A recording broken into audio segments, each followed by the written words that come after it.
Hey, Yo Prono audience. Young professionals love to travel, right?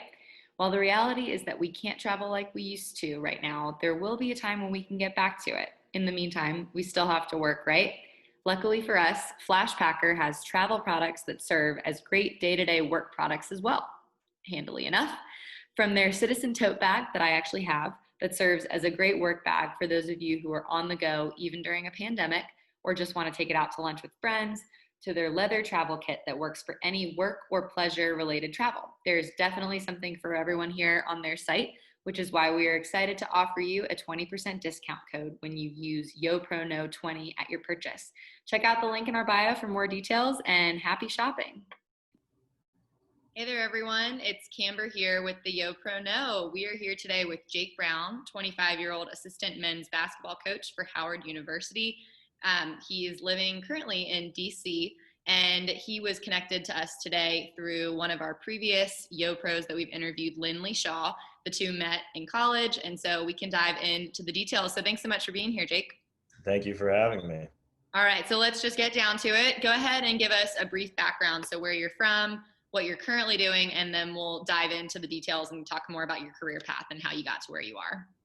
Yeah, so I'm from the Poconos in Pennsylvania, so Northeast Pennsylvania. As you mentioned, I met Lindley. I went to college at Middlebury College for my undergrad years, and I've made my way to Washington, D.C., where I coach basketball at Howard University. Great, thank you. So what have you been doing since you graduated? Did you automatically start coaching? What does the past few years looked like? Yeah, so in college, I was unsure of what I wanted to do. I majored in economics, minored in political science, thought I was going to go work in finance, but I actually played at Middlebury for my uncle. So coaching was always something that was kind of in my family history. And when I graduated, I was fortunate enough to get a job at Muhlenberg College as an assistant coach in Pennsylvania. And that kind of started things. The Division III level, part-time. And after I finished that year, I wanted to go back to school and get my master's. So I went to Columbia University, where I was a graduate assistant for their basketball team. That was kind of my first taste of Division I, and looking at it more as a career. And then fortunately, right after that year, one of the assistants got the head coaching job at Howard, and he wanted to bring me on as an assistant. So I jumped at the opportunity, and going into year 2 here at Howard. Okay, great.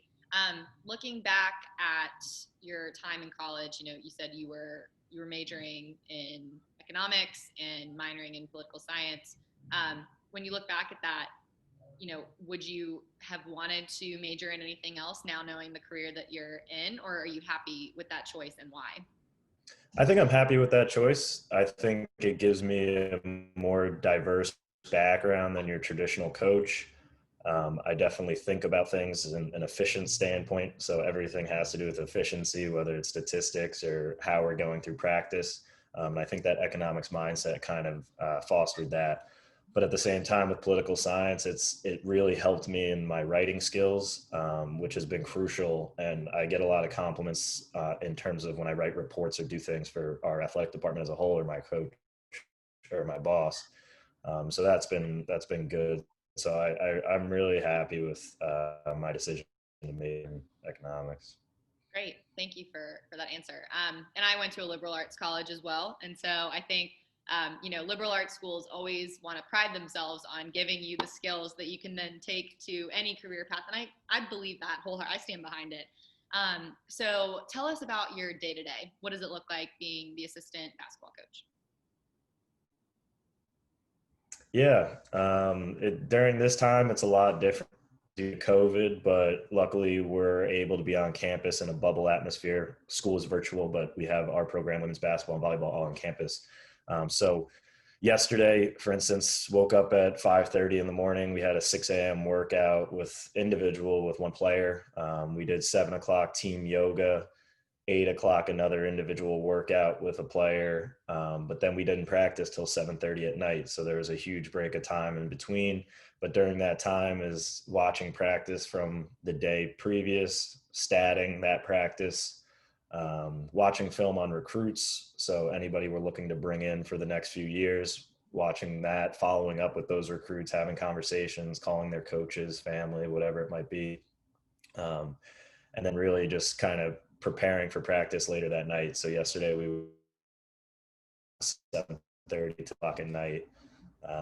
And then the day is kind of over from there, and wake up, and we have a little different time schedule every day. So today we're on at 1:45, so a quick turnaround, but similar things to do during the day. Yeah.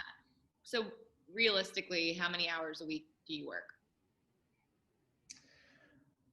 So realistically, I'd like to say you're on call 24/7. Mhm. It might be 11:30 at night and my boss is calling me to post something on social media because it's somebody's birthday, or he's calling me to figure out how to watch the film, or did I see this play. So in the office, I'd say you're normally there like a 9 to 5, but due to COVID, we're not really going into the office. So you're kind of just on call all the time. But during the day, like yesterday, I probably did a solid 7, 8 hours in the gym with the team. Wow. And when you say working out, are you also working out with them, or are you just in the general vicinity?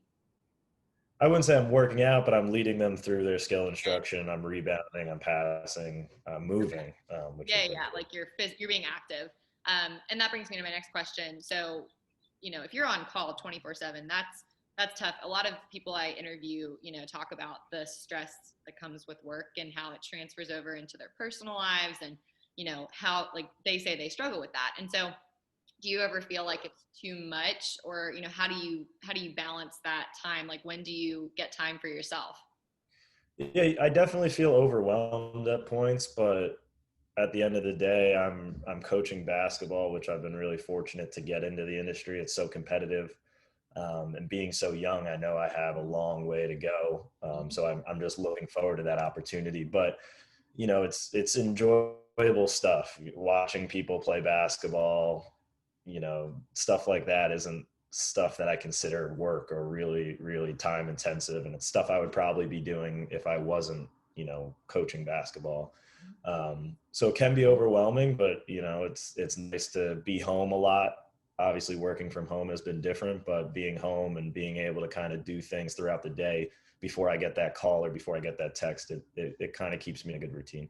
Yeah, no, that's great. And tell me, kind of in a similar vein, what has been the biggest hardship for you since you graduated college, and how has that helped you grow as a young professional? Yeah, I think the biggest hardship was for those first 2 years, not making any money, paying to go to school again, and working as a volunteer. And it was all under the belief that it'll pay off one day. And fortunately for me, it paid off sooner than I thought it would. So it's been good.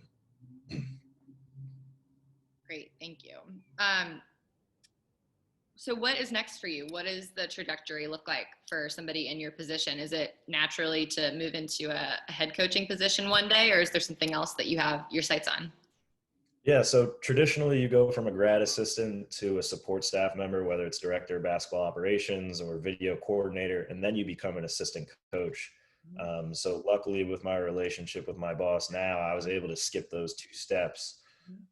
So traditionally, if you wanted to stay in the college ranks, I'd kind of become or stay an assistant coach, maybe move up to a higher level in Division 1, a different conference. But the end goal would to become a head coach of a Division 1 program, or any program really.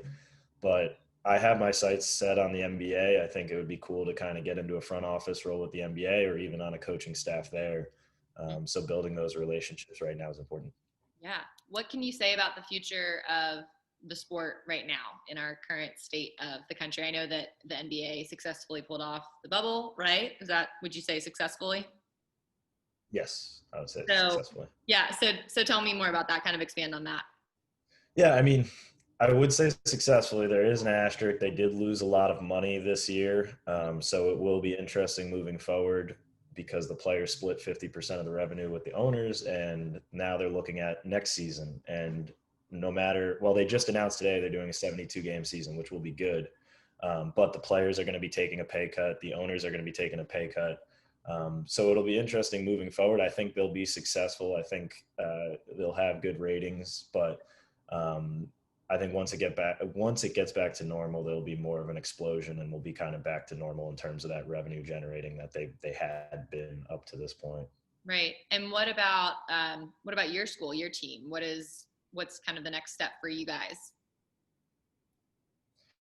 Yeah, so we kind of broke the news July 3rd. We had the first five-star to ever commit to an HBCU commit to us. So since then, he's generated over 1 billion impressions via social media, the Wow. news.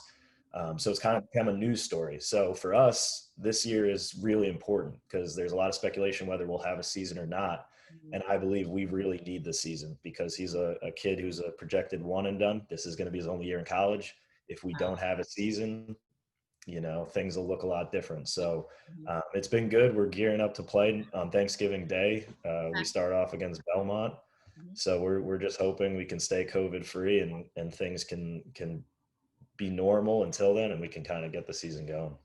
Great. Well, any last words of advice that you want to share with the audience? So people who are listening to the podcast, people who are watching, anything about being a young professional or your career, specifically.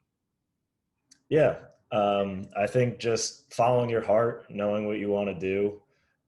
It takes time, but if you follow your heart, you can find a profession that's really for you. And then in the basketball industry specifically, for any young coaches that might be listening, make yourself indispensable. Just be that person that no matter what it is, they want to give you a call or they want to come to you. Mhm. I think those are some great words to end on and very applicable for people not even in your field specifically. So really appreciate your time today, Jake. Thank you so much. And I'll look forward to hearing more about your season and staying connected. Thank you so much.